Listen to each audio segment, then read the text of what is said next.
This episode of Broken Bones and Bullshit is sponsored by Ozcan Rule.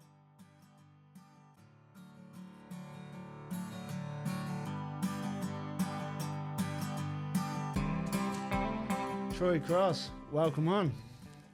Thanks, mate. Thanks for having me.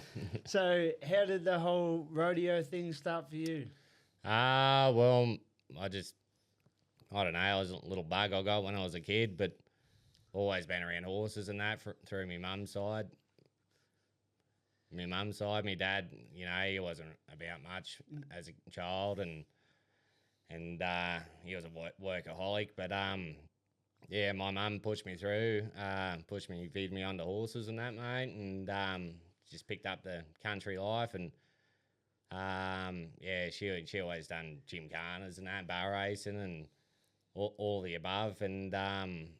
And her dad, he was a good stockman, good farrier, and I think I just picked it up through their genes, mate. Yeah, because my brother, he wouldn't know what a horse was, and my sister, she hadn't been on a horse forever, but my younger sister, she radioed, barrel raced, and my wife Ebony, she ropes and barrel races, and she's from a rodeo family, Ebony Tyrrell, so she's got her brother Cody Tyrrell and Hayden Tyrrell and Gracie Tyrrell. They're all really good cowboys and cowgirls, and now I've started my own little rodeo family with Blake, my son. He's 14, and he's got the bug for rodeo and hardcore. And my daughter Ivy, she's a good little bar racer, but she's just starting to pick up the rope now. So yeah, poor dad has to cart him about everywhere. Speaking of Cody Tyrrell, geez, that when he did his back was bad, eh? Yeah, terrible, mate. Yeah, I always said, like, since he was a kid, like, he's the next Ty Murray of Australia. There was no one I ever seen in the country in my era who could win a bull ride, bronc ride, and bareback ride at the same rodeo, at every rodeo. But yeah, his main event was the bareback, but he was a good bareback rider. But yeah, it's a bit unfortunate. Yeah, he got a bad fracture in the back, and it's put him out. But what did they do with his vertebrae? They've actually replaced it with they replaced 5 vertebrae with someone else's, and and they fused his back, and he's not very doctor friendly, so he doesn't like going to the hospital much, and he doesn't want to go back, but he should go back, but he go and get himself sorted. But he's happy, but like he's raping now, and he's a pickup man, and he does all the Woodall shows down there, and his kids radio too, so, and his wife, so he's still on Radio Road, and I think he's still happy doing something, but yeah, if it was up to him, mate, he'd be busting out again. So yeah, I had Dean Oliver on. He's like fellow pickup man that does a lot of shows with him. Yeah. They got a good crew. And Fitzy. Yeah, they're a good team down there. But yeah, he's true blue cowboy, Cody, and that's all he does. And I don't think I've ever seen him with a baseball cap on or anything, like his boots and cowboy out every day, every morning till night. He good cowboy, and HE's kicked back up there in the mines. He was a good bareback bull rider too, but yeah, he started a little family up at Gunnedah now, just in the mines. Did you ever try the bucking horses or? Yeah, I got on about 10 novice bareback horses and in my novice years, and she was all fun. I rode 90% of them, but the last one hung me up, and I walked away, blew the wind up, shaking my head, and I got my rigging, put it on the fence, and sold it that day. Never got on another one. Fuck the bareback horses. Yeah. But my brother-in-law Cody Tyrrell, he put me on a couple of saddle broncs there at his place. Just never done it competing, but it's just something I had to do. Tick it off. Tick it off the list now. I've done saddle bronc, bareback, and bull ride. Main event. I've never been on a saddle horse. Been on a couple of bareback. Yeah. But, not much fun. I'll tell you, the bareback, and she's scary, mate. She's a different different game, mate. It's the opposite to what we train for. Oh, yeah, Like mate. lean back and stay back Yeah, instead yeah. of like trying to drive forward. Yeah, and- you'll get majority of them done, but just it's so hardcore on your body, mate. And, you'd have to be super fit to do it, but yeah, at the end of the day, mate, that's the path they want to go. It wasn't for me. and it's like you can notice the builds in the Cowboys that do different Roughstock events. Like them bareback guys are strong Yeah. and built big, like where a bull rider doesn't need to be that big and strong. You need to be fit, but not.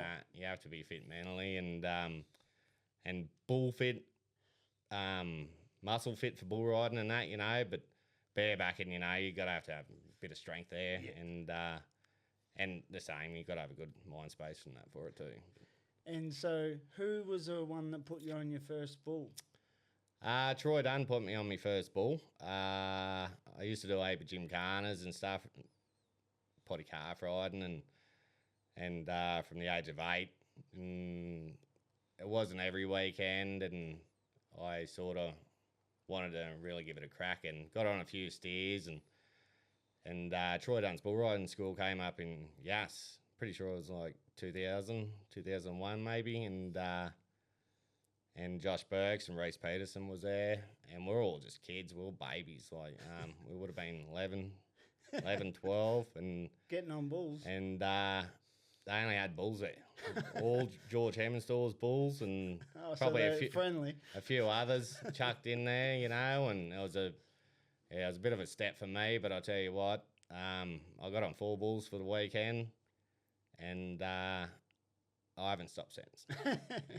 Just been bull mad ever since, and that's really given me my stride to my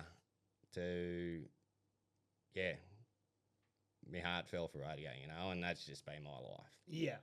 So how long you been riding bulls for now? Bulls. I've been riding bulls since 2004. Novice bulls. I broke open in the ABCRA when I was 16. So I was riding steers and open bulls at the age of 16, and I struggled a lot. Yeah. In my first year of riding open bulls, because I had to step up, and I was getting on, George Hemmenstall's, the best bulls about at that time. You had like Chain Gang, Silver City, Patches. You had some really great bulls, and unfortunately for me, I kept drawing all the ranked ones for a year, but the next year was a little bit better. I just had to, these bulls are just so powerful, and I was only a 16-year-old kid, little wormy fella, and it is a big step, and it's good these days. You have to be 18 to ride open, and you have to have money won in the novice and in your rookies, enough money won so you can ride open and that. And I think that's the best thing that's happened to our sport. The pro rodeo's always been that way, but the ABCRA's just brought it out recently. You have to be 18, and I think that's the greatest thing, because you're just too young. And your body needs to develop. Develop too, your body needs to develop, and plus there's no rush to step up. Like, just you got to do your rookies, get on as many steers and novice bulls as you can, and because 15, 16, you're getting pimples on your face, you're just going through puberty. Yeah, you're still a baby. Yeah. Well, at 18, you're still a baby. Yeah, and and I was riding open bulls since I was 16, and one of my other good mates, Reese Peterson, he was the same, and a few other guys, and just for that first year, you just struggle. You just struggle so hard, and you still show every weekend, but until you work it out, Yeah. Do you think that scared a few possibly good cowboys off from just going too young, getting hurt, and then blowing the wind up them? Definitely, yeah. I've seen a heap of ranked cowboys fold. Just injuries and that, and probably stepping up too quickly. But it's the Cowboys who who show every weekend and can deal with pain and expect it, and they just keep showing, mate. And that's what rodeo's about. You're gonna get hurt, and that's just the way it is. No one knows where or how or when or how bad, but your time's gonna come. Yeah. And you just gotta deal with it and play work with it fire. out and just move forward, heal up, and go again.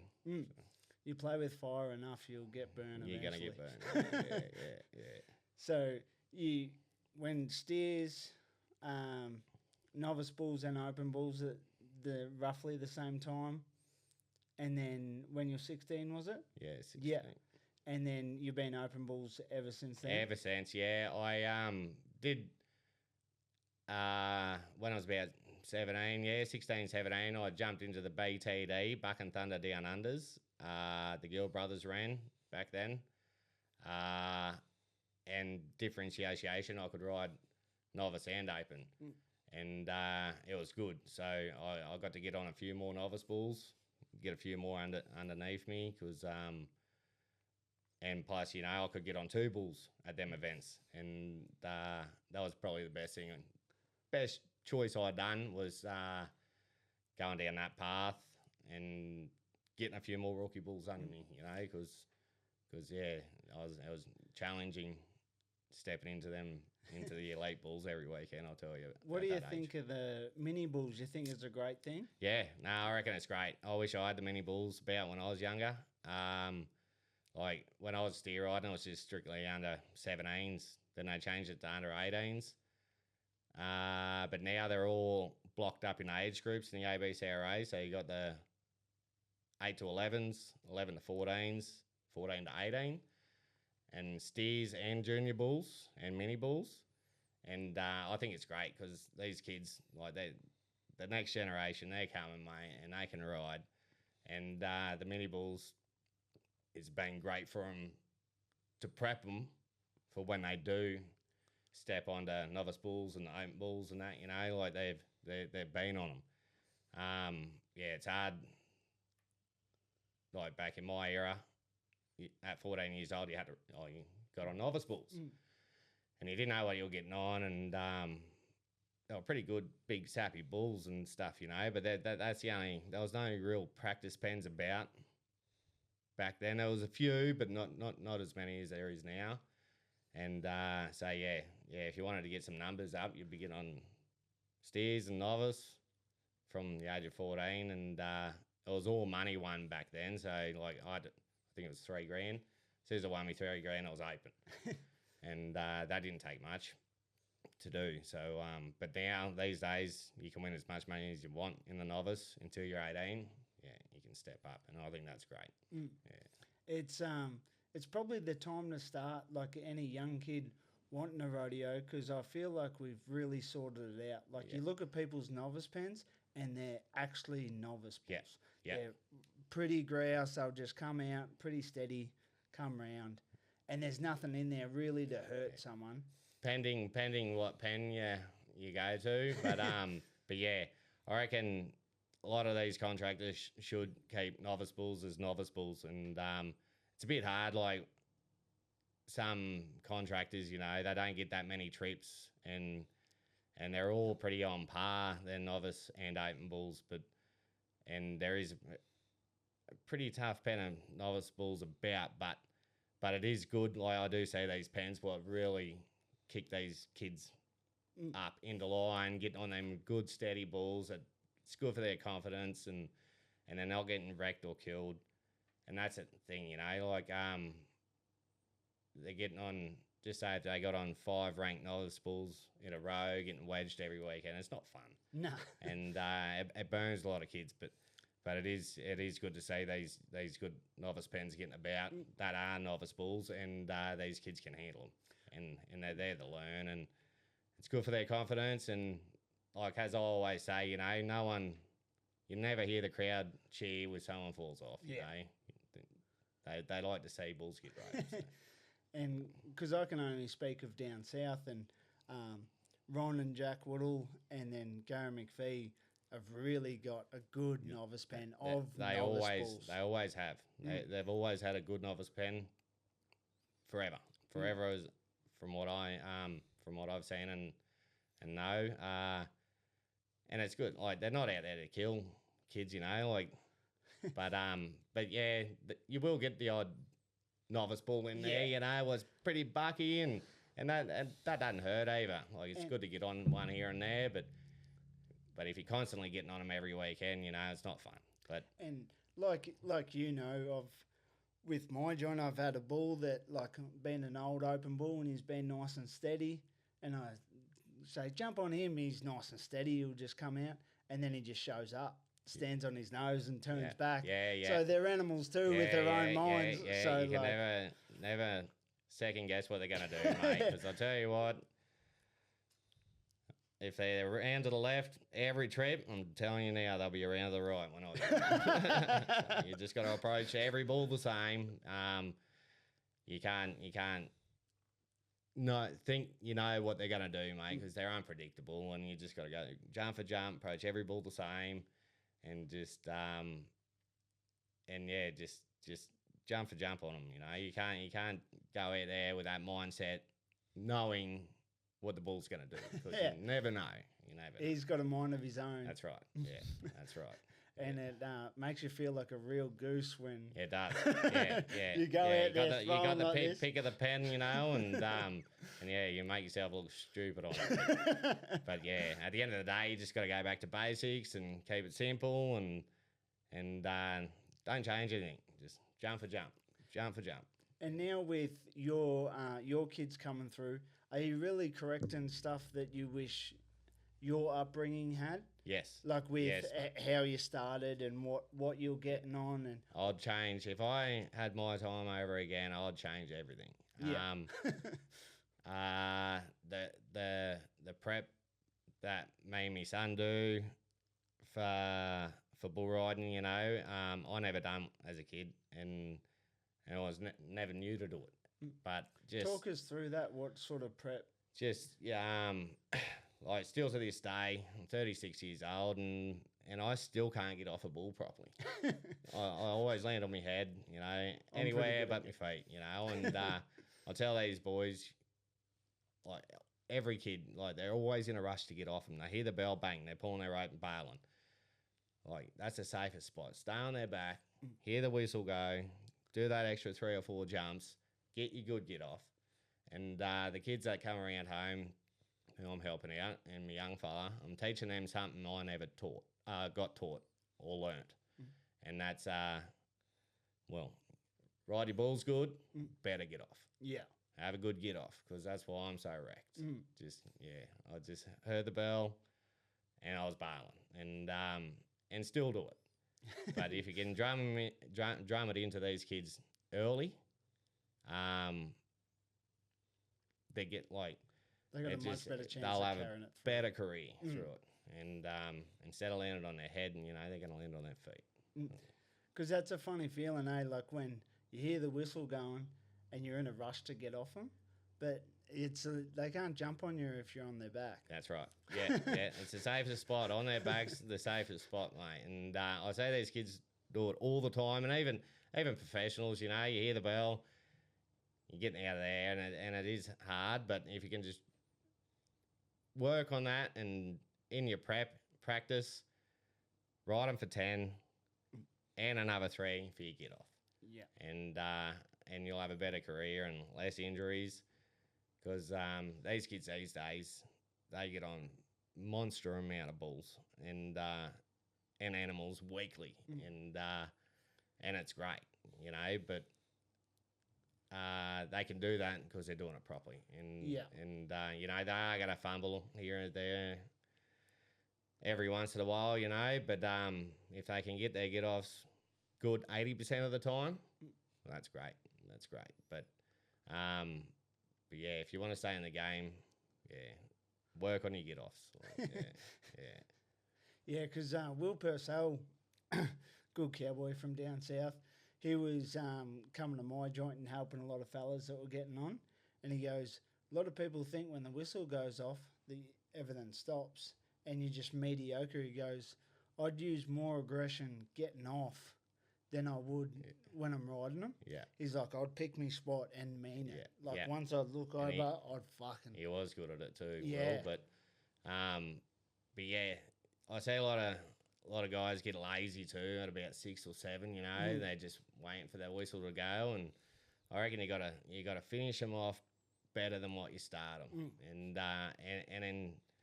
and by the time you grab your tail, you have to keep riding them until you get off, you know, and just be alert of your bullfighters. Just wait for your shot. They'll grab the bull, and you know, if the bull's into your hand, you know, these bullfighters will. You got that split second, that one jump to get off, and it's reading everything while it's happening. There's a million things going on at once, but you just can't stop until you're pretty much stepping out the arena. Yeah. Yeah. And how's your son's get-offs? They're good? Good. Yeah. Nah, he gets off good.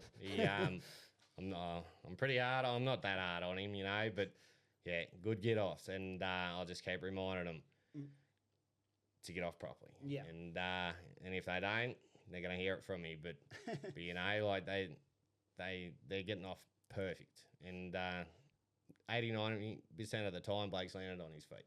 Unless he gets bucked off, you know, he's like, oh, well, in my day when I got bucked off, mate, I was hanging on until my head hit the ground, you know, like where I probably should have, you know, there's time to bail, you know, and got myself into a lot of trouble doing that over the years. But yeah, I was always in it for a fight, and just hanging on, bearing down. But yeah, unless you're getting thrown into the ground hard, you landed on your face. Or getting off properly and away safely without getting anyone else hurt too. Because a lot of guys into their mitt, they'll just pull their wraps, bail, the bull comes back underneath them, they're putting themselves in danger, they're putting the bullfighters in danger and the bull in danger. So yeah, it's a bit of a team effort, you know, but yeah, that's just one thing to work on. Yeah. I think a lot of cowboys forget that they just do whatever and then forget about you got 3 men in the arena that are risking their lives. That's right. Purely for you. So yeah.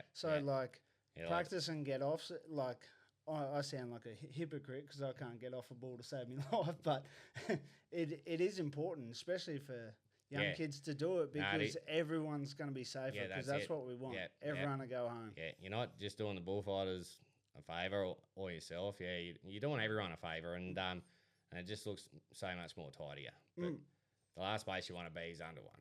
Yeah. You know, like their horns and that, you know, they pick you up and flick you out the way or give you a scratch. You know, they're scary things, but it's their feet, mate. Their feet, that's what does the damage. So, yeah, if you can stay away from them, you should be right. When you got 800 kilos jumping on you. Oh, yeah, tell me about it. And we weigh 60. It's not fun. Didn't win no money, then you have to go to work all week. Sore. So you had your fair share of injuries? Yeah, mate. Yeah, I've had a lot of knocks, mate, over the years, and I don't know, people say I'm stupid or silly, but I'll keep coming back. But I am retired, semi-retired. I just like getting on one every now and then for the right reasons. But you know, it's just like an addictive drug. You know? It's just something you'll have forever.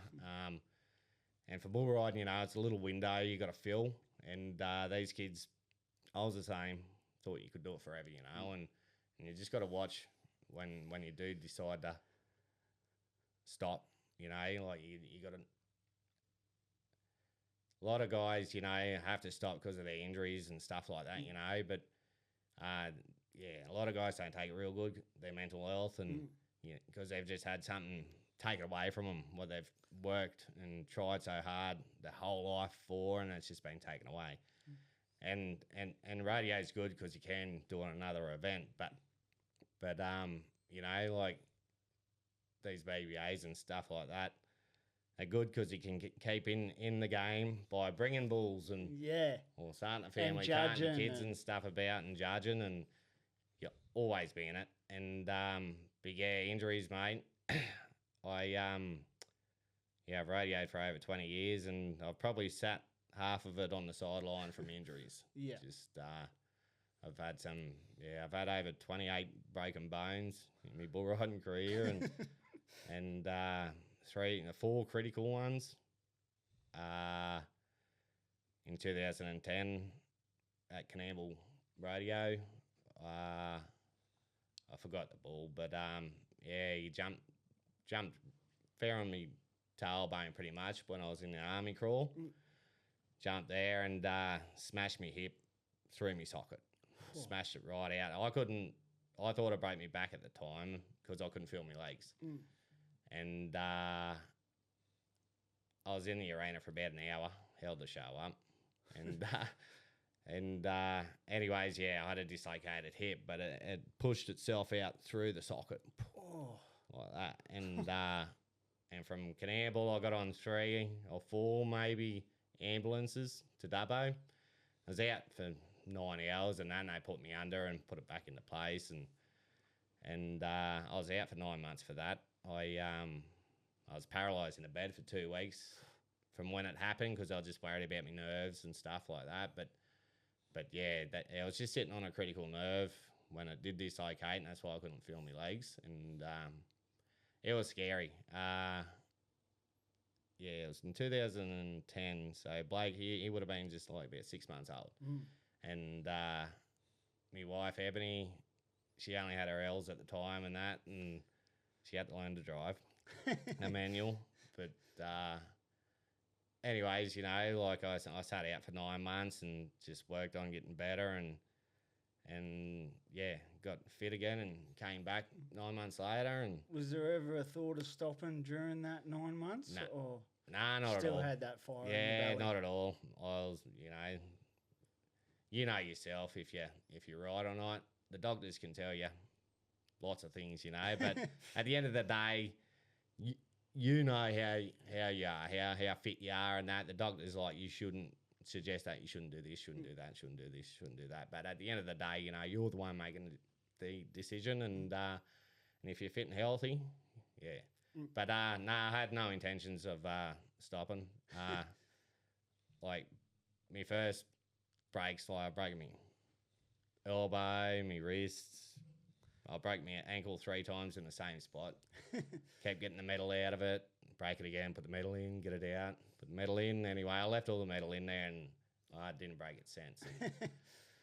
And I've had face reconstructions and broken noses and broke every rib on this side up at Rockhampton PBR in 2019, where I had a collapsed lung and a bleed in there, and I flew up to Rockhampton on the Saturday and I was supposed to be flying home on the Sunday, but I had surgery with a drain pipe in me, and they said there'll be no flying home for you, pal, because you've got a collapsed lung, and rah. And I was trying to argue the point, but at the end of the day, they're like, no one's going to be up in the sky to help you, mate. So anyways, I just sort of kept me cool. Rockhampton for the week in hospital. As soon as they pulled this tube out, I was motoring. Everyone wanted to drive up and pick me up. It was a 20-hour drive. And I just, as soon as they released me, I just got a taxi to the furthest roadhouse at Rockhampton, got myself a bit of cardboard, wrote Gun to Windy. I got 4 lifts, 20-hour drive, 4 lifts. I was home in 24 hours. Didn't cost me a cent. This poor cowboy, bust-ass cowboy on the side of the road. It was pretty cool, actually, because these guys who were picking me up still keep in touch with me, but I'd get dropped off at one point. I'd roll a smoke.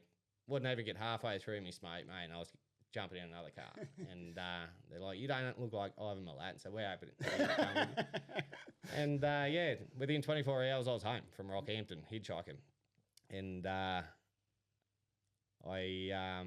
was sore for a bit, but, like, had a family to feed, so I had to shoot horses, like, a week or 2 later. I was under a horse pretty quick, but that's a good little story. But,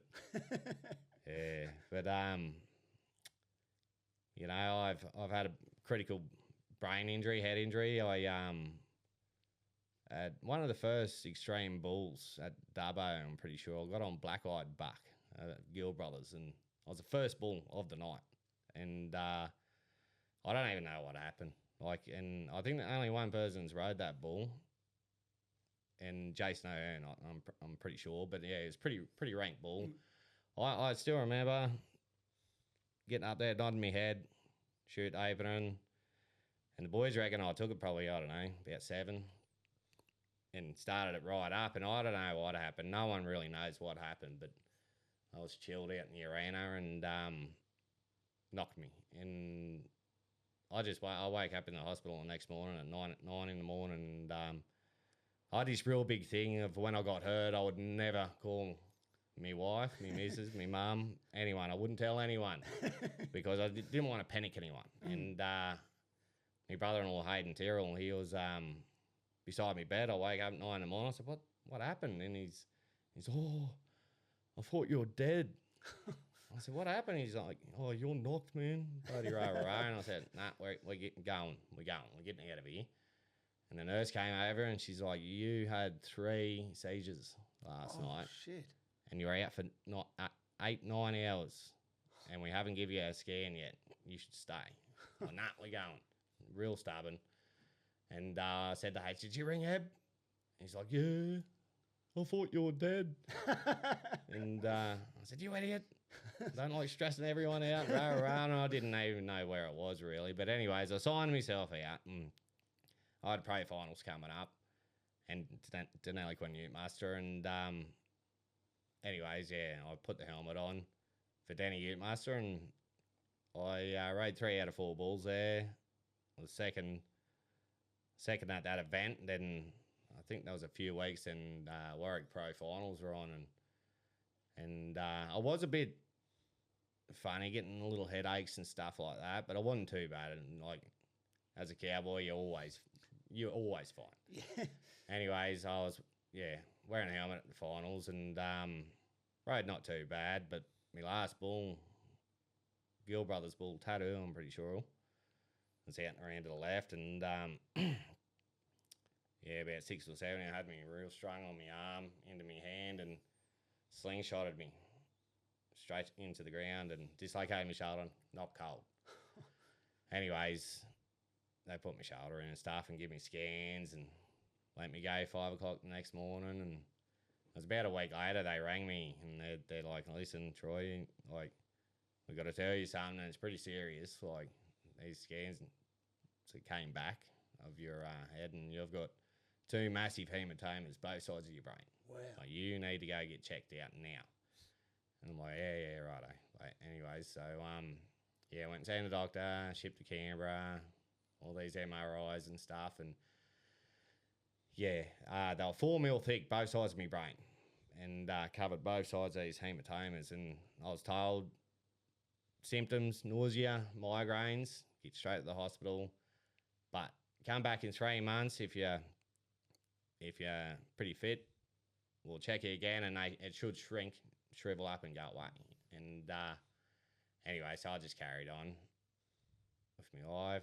I wasn't drinking much, but I love a beer, and every time I'd have 6 or 7 beers, I'd get a headache and high pain tolerance.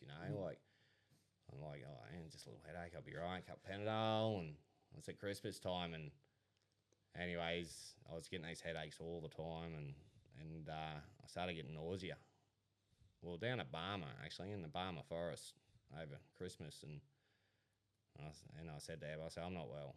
And so we packed up and trumped it home, and anyways, got shipped off out of Burrawa, my hometown, to Wagga. They took their time too, and they gave me a scan there, and this doctor said, we can't do anything for you, mate. We're not going to touch you. Like, this is critical. You're getting straight in a chopper, mate, and straight to Canberra for emergency surgery. We don't know how you haven't had a stroke or a seizure, mate.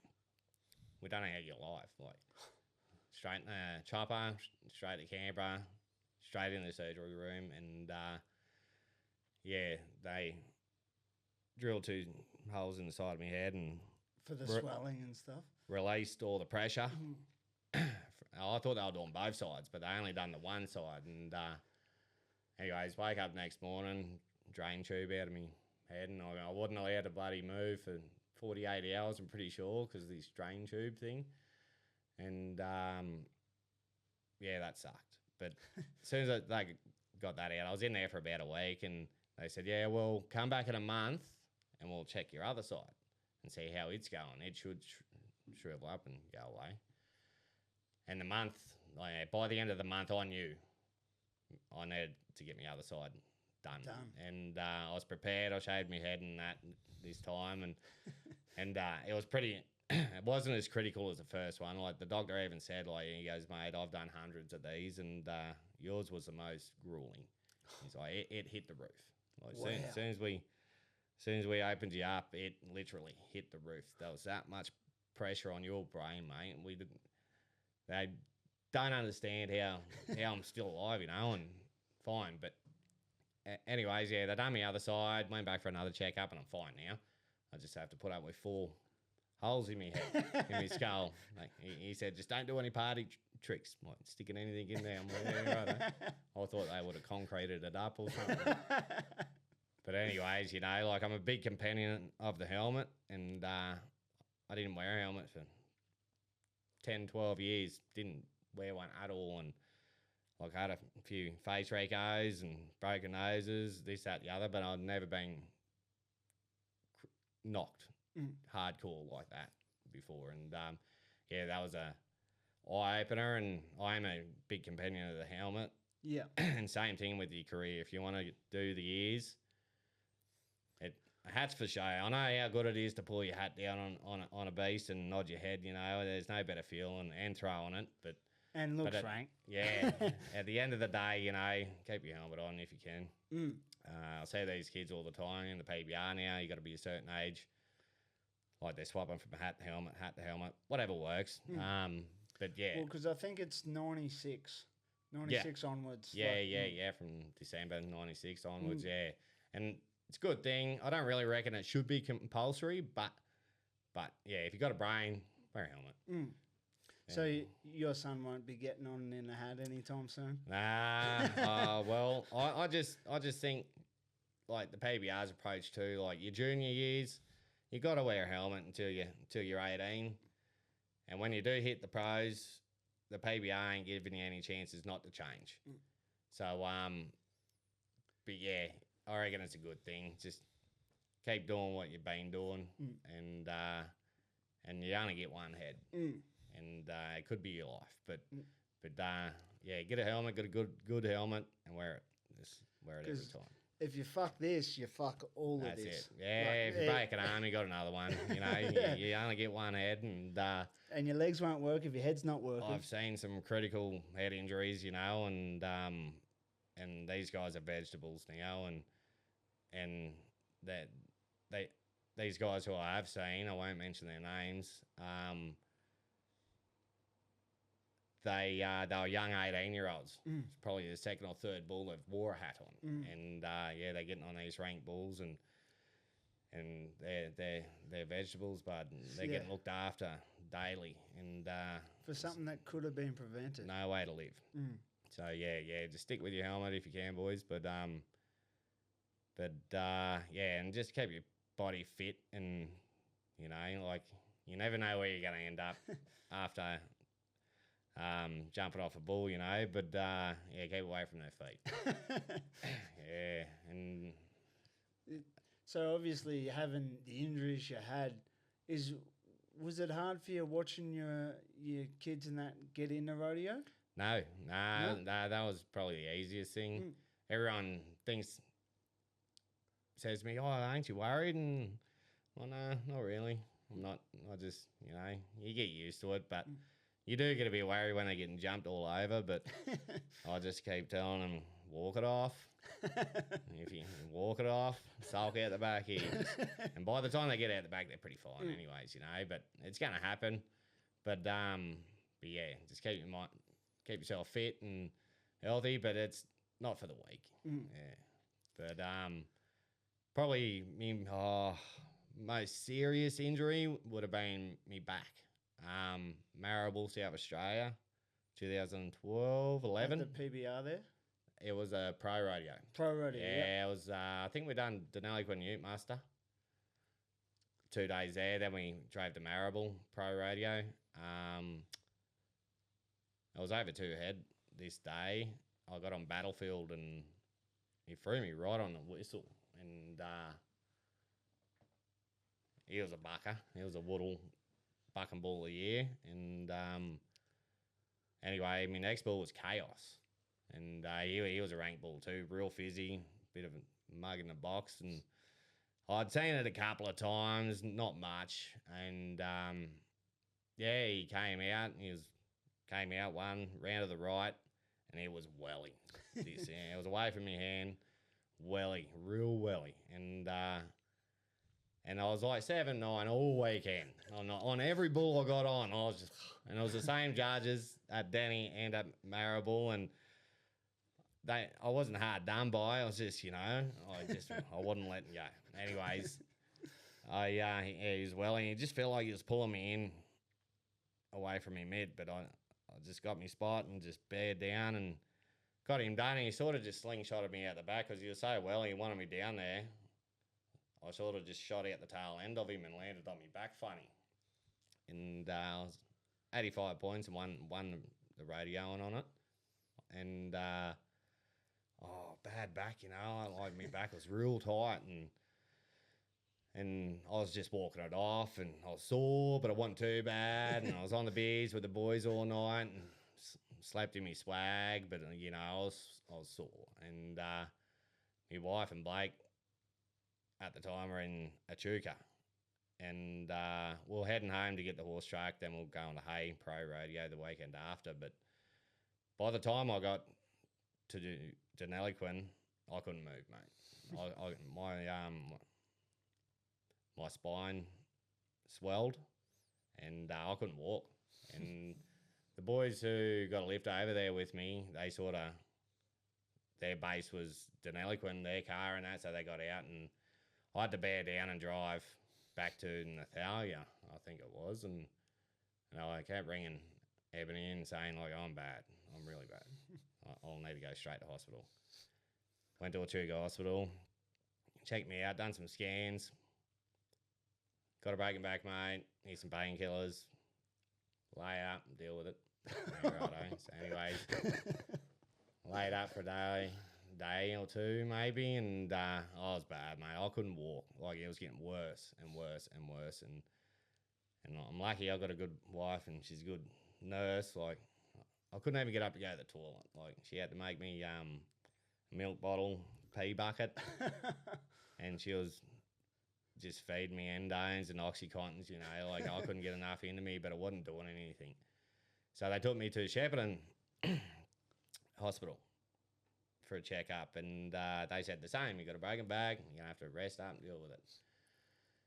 And another couple of days went by, and I was that bad. Had to ring the ambo. They picked me up, took me to Echuca.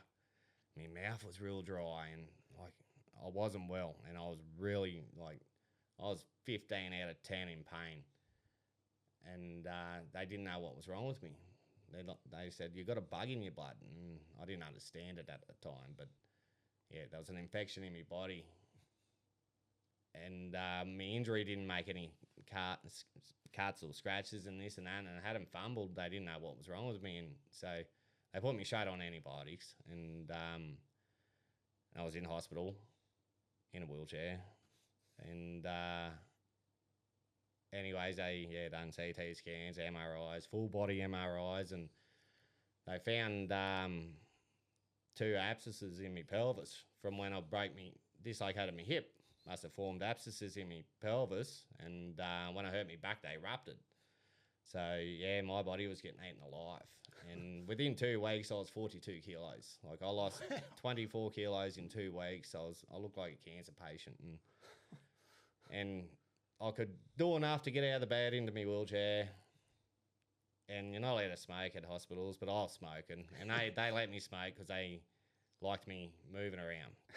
And done a good 8 weeks in a wheelchair there in Echuca Hospital, and on constant antibiotics before they sent me home to Eb's parents in Nathalia.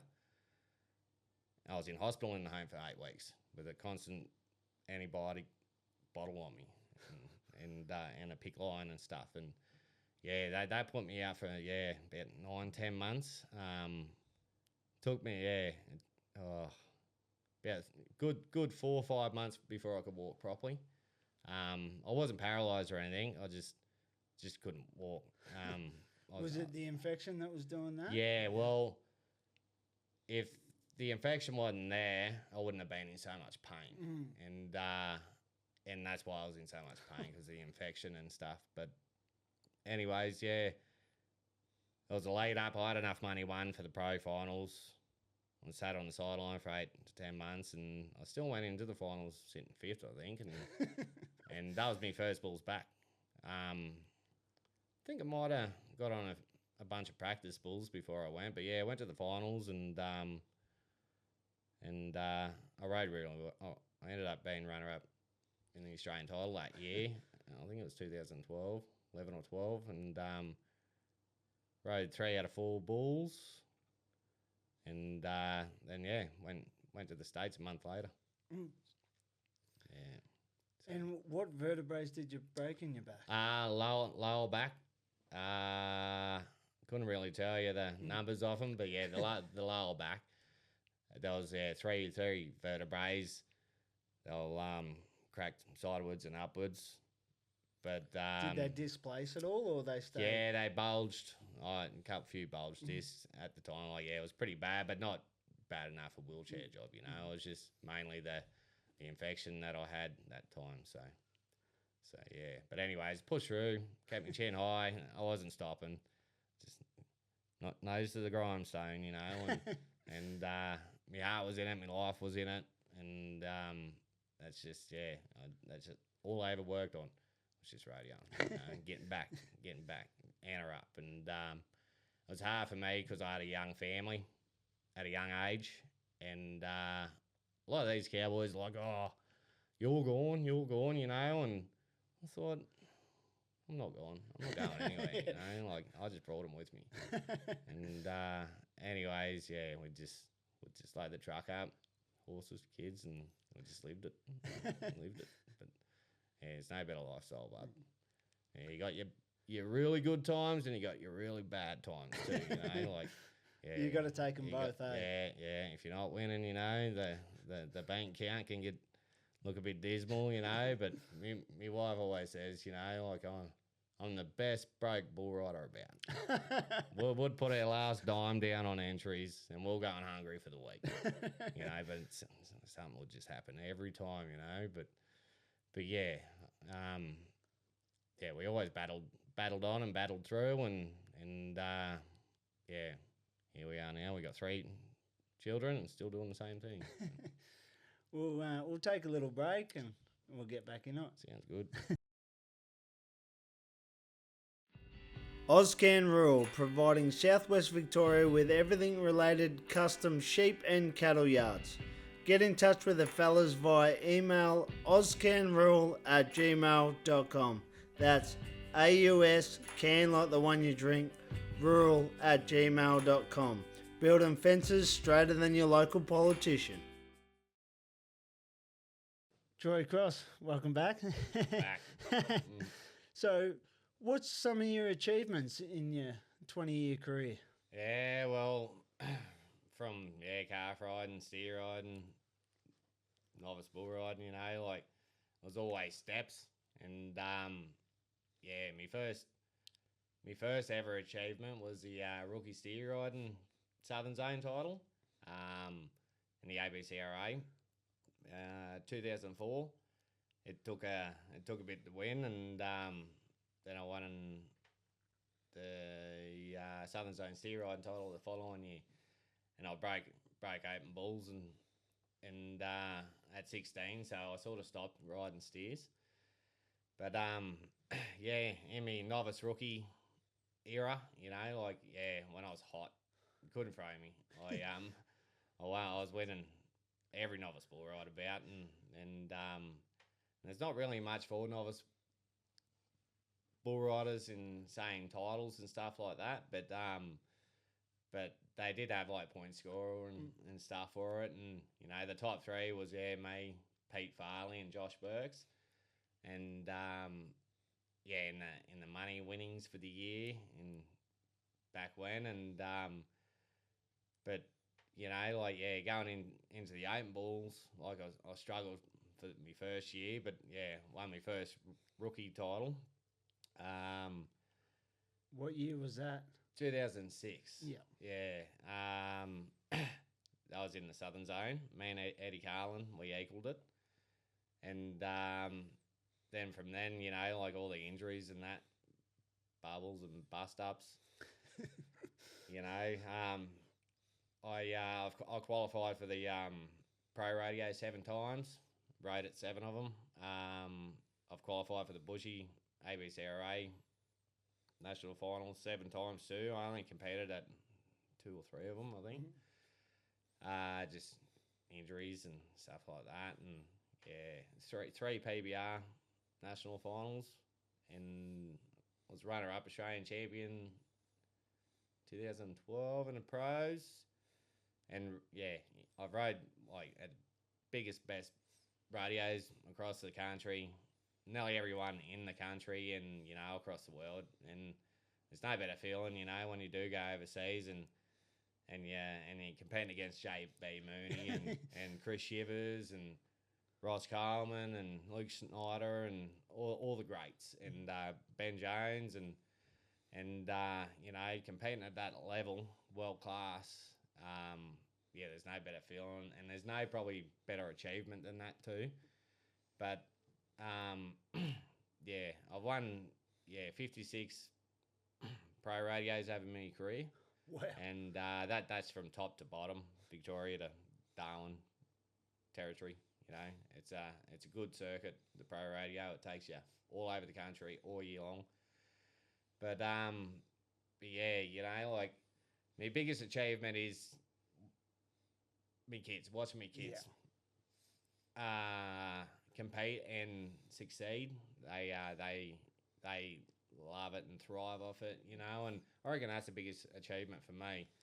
But is your family and your kids? Yeah, pretty much, and just letting it carry on and keeping the dream alive, and and whatever I didn't do in my career, you know, I can watch my kids do. Yeah. And guide them on along with it.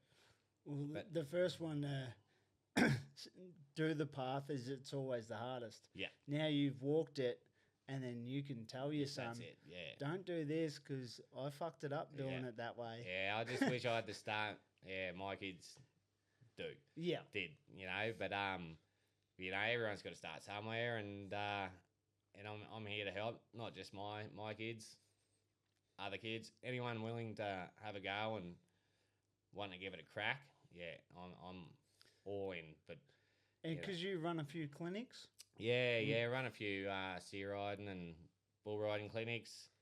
How do people get in touch with you to know about dates or yeah, they can just message me through Messenger on Facebook or something like that, or my phone number. It's advertised on my Facebook page. But like the ABCRA running clinic events, there's one in Scone once a year through the ABCRA, but the Southern Zone we do our own one, and that's in Goulburn. So kids can look on the website of the ABCRA. And Yep. Yeah, they'll be able to see it there. They've only got one a year, but we're trying to build a few more up. But in saying that, you know, like I can do private. I can mentor privately too. Because you got bulls at home. And I've got my own bulls, and my friends have got practice pens, and I can lead anyone in the right direction. And I'm always willing to help because the world needs more cowboys. But you know, like rodeo is hard to keep going and stuff like that, and it doesn't take much to, you know, we need more cowboys.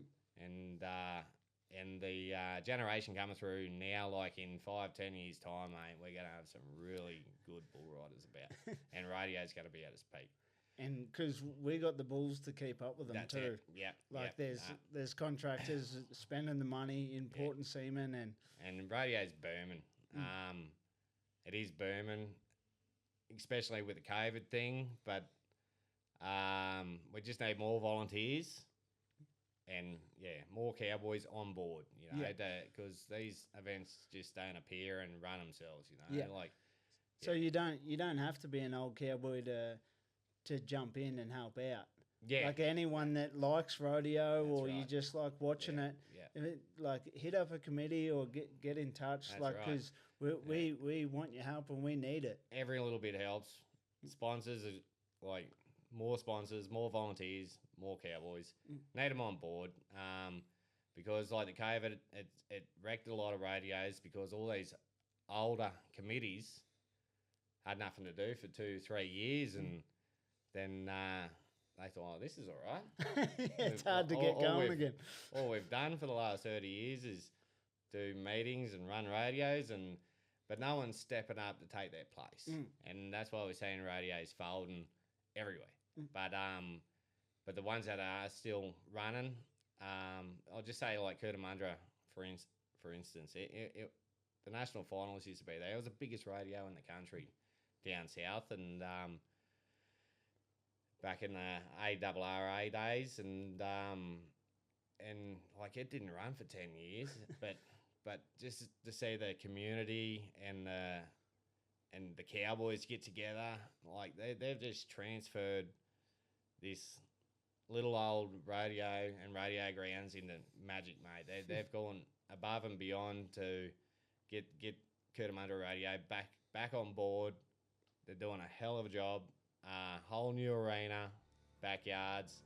Oh, these guys, I'll really take my hat off to them because they've stepped up to the plate and they're kicking goals. You know, and they got the committee of the year last year, and it was their first year running that. And I just think that's great. You know? But yeah, we just need more men to step up. You know, it's not that much time out of your place. Like every little bit helps at the end of the day. Because we had Cootamundra, 2 weeks ago? Yeah, Cootamundra Baby A was 2 weeks ago, but they have a full ABCRA rodeo in November, I'm pretty sure.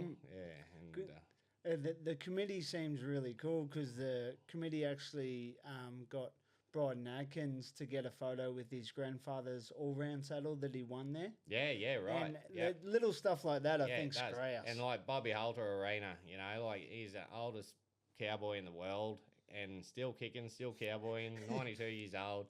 He built that arena 100 years ago.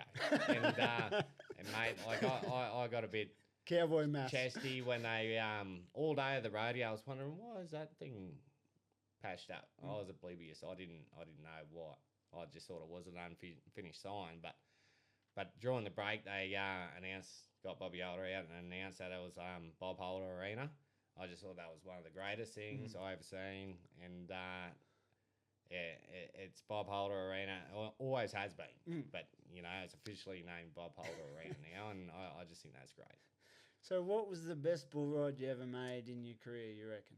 Well, yeah, my highest point scored bull ride was 90 on Chalky at Narandra. Who? Gary McPhee. Gary McPhee. Yeah,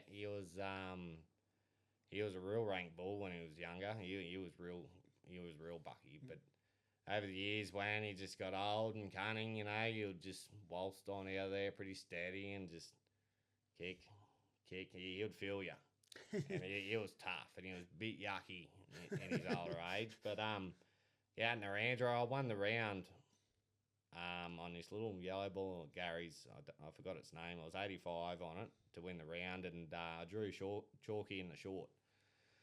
And I thought, oh, he's testy. Like, I had been on him before, you know, when he was pretty bucky, but I had seen him the previous couple of years. I'm like, he's going to take a bit of ride in this thing, you know, like, don't let him get you. But just half my luck, he kicked, and he was right there to the right and just sailed on down the arena away from my hand, and Yeah, it was a big 9-0. But in saying that, like, it probably wasn't my best bull ride I ever made.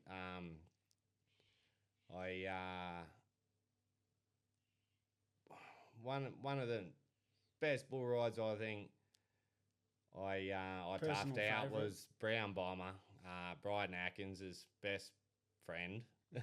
he he drew it like 12 times this bull and couldn't get past two jumps, and he hated this bull. And he was so happy that I had it and he didn't, because he couldn't go past Happy Gill's pen without drawing that bull. And, he's like, oh, better off you than me. And anyways, yeah, he this brindle cockhorn savage, real testy, no certain pattern, didn't really matter.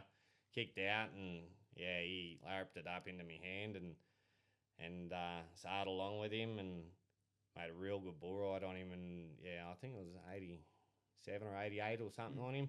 I reckon that was probably the coolest bull ride, because he never got ridden, that bull, and no one liked getting on it, and no one liked drawing it, and that was my first ever time on it. And I don't really worry about what I'm getting on.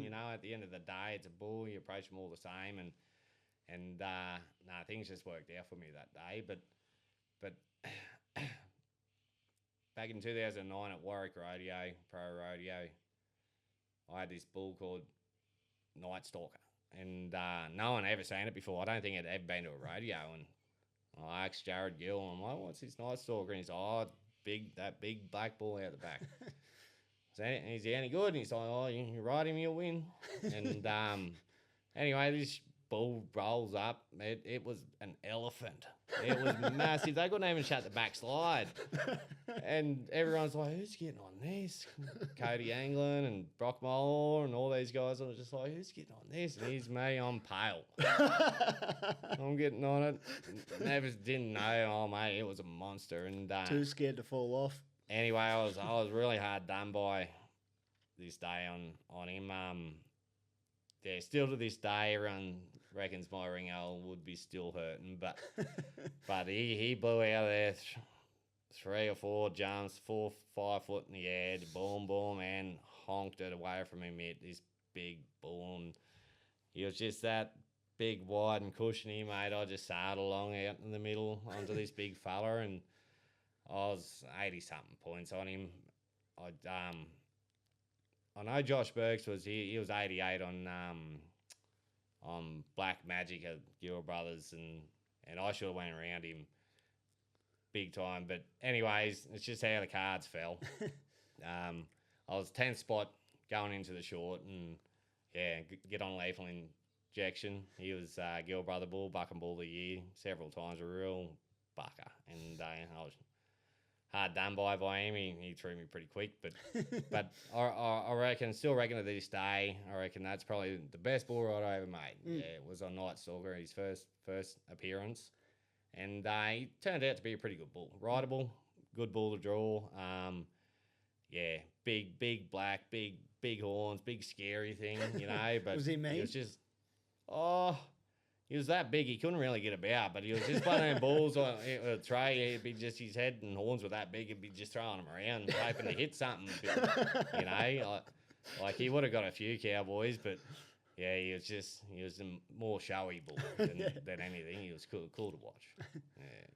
Well, it's been absolutely awesome having you on, Troy, and I don't think we've got through a quarter of it, so we're definitely going to have to get you back on again soon. And appreciate being here, bud. It's great, right? I think it's great what you're doing. Yeah, it's thank you very much, and hope to get you on soon. Too easy.